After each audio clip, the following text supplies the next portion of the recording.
Il avait 10 ans. Nolan est décédé hier des suites de son très lourd handicap. Il fait partie des 15 enfants qui avaient mangé des steaks hachés vendus par Lidl en 2011 dans les Hauts-de-France.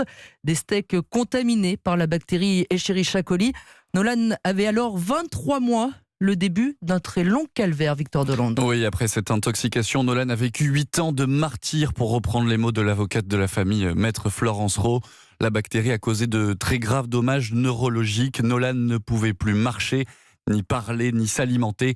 Il était dans un fauteuil roulant, ses os se cassaient très facilement. Après cette mort, quelle est la suite de la procédure toujours en cours ? Pour ne pas avoir effectué des contrôles sur les steaks hachés produits par son entreprise, Guy Lamorlette a été condamné en 2017 à 3 ans de prison, dont 2 fermes.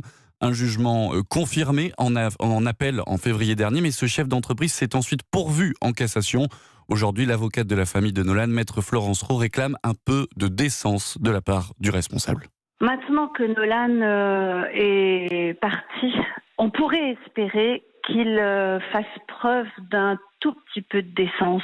Et en effet, il serait peut-être temps d'arrêter les procédures et de prendre en considération la condamnation qui a été prononcée et d'assumer enfin, je dis bien enfin, ses responsabilités. En 2011, 14 autres enfants ont été intoxiqués en mangeant ces steaks hachés.